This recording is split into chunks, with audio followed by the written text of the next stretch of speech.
Hi, I'm Patricia Casaca, and today I'll share with you all I know about the 5 P's of sustainable development. But before we start, let me introduce myself.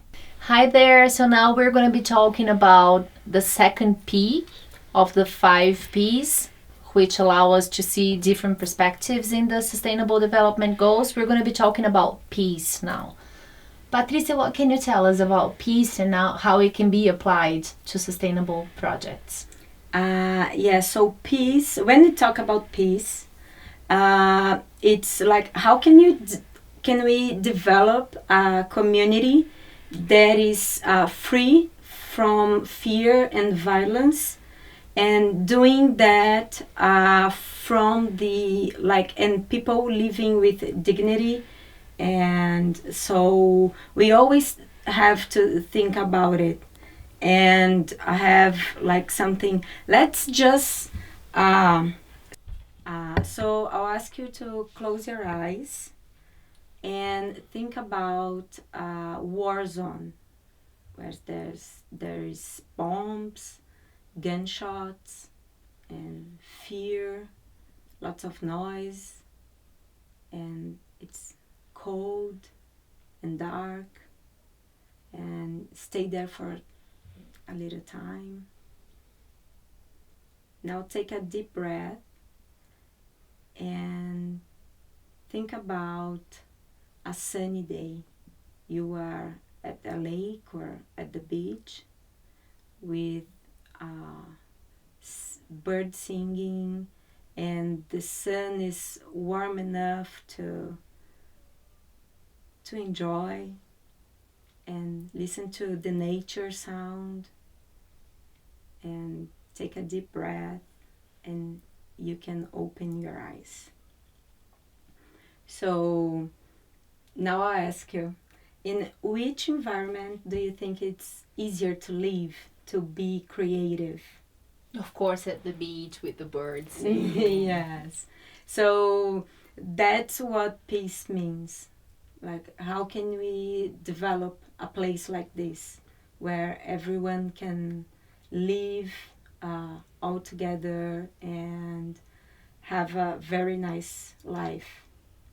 It makes a lot of sense, right? Because we see sometimes actions that are sustainable, but they come in a very violent way, right? With like manifestations and cities being like prevented from work, like you cannot even commute to your daily job and come back.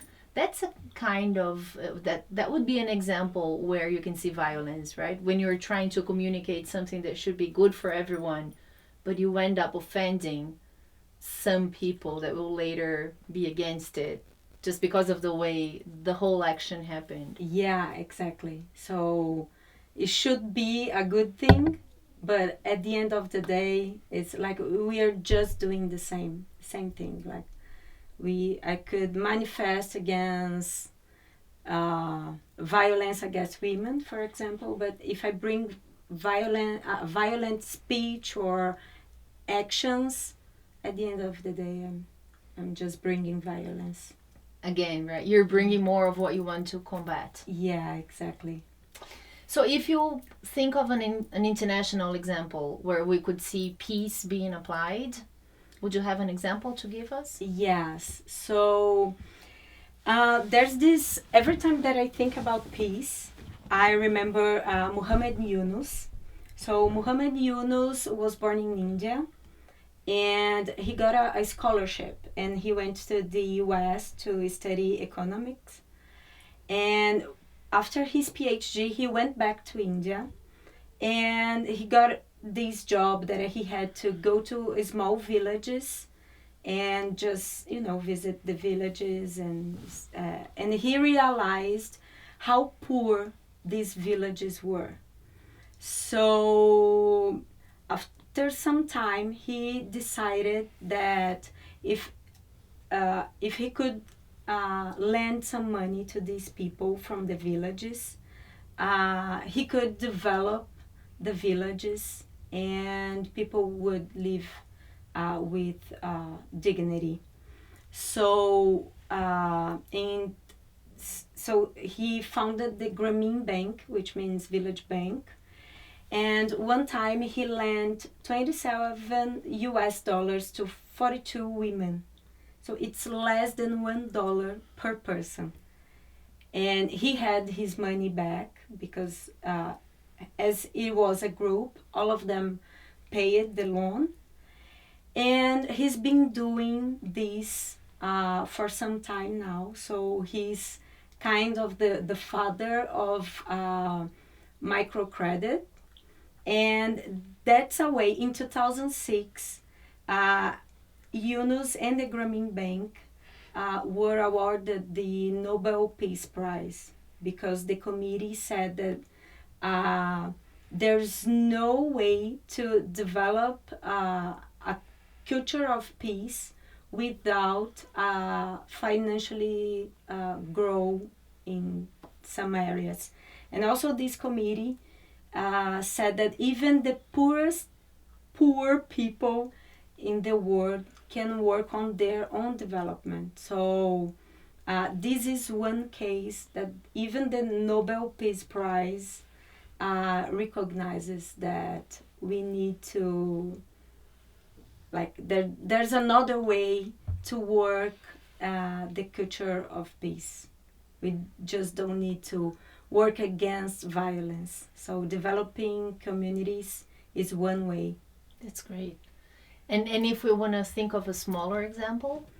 Oh, there's this mobile app that I think it's so good. So here in Brazil, violence against women is like huge, and like these women, they are afraid of reporting it because there's so many reasons. Yes. So what the authorities do, they ask everyone, like, if you imagine that your neighbor is being assaulted or, is suffering any aggression, you should report, because then the authorities will do some research and investigate, and then they will act.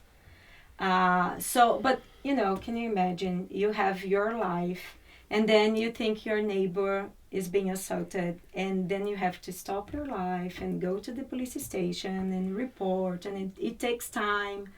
So what a group of women did is, like, they created this mobile app where you just download the app and you report the aggression, and then they communicate the police.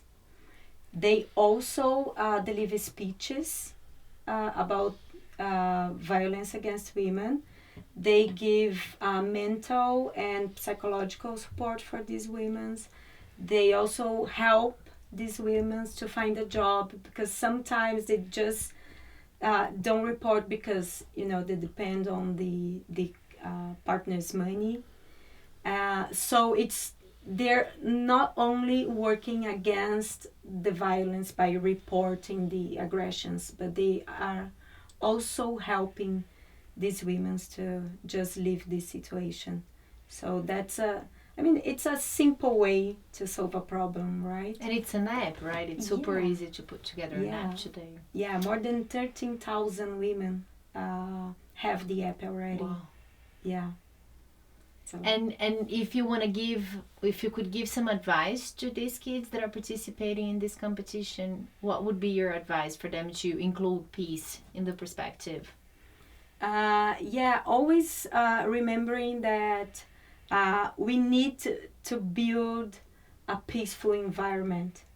So even in their work group, like, how can they deliver this environment that is peaceful and respect. I think that's a key word in this P. Respect others' idea, respect also the speed. Like, I work in certain speed, and you in a different way. So always keep in mind that it's a competition.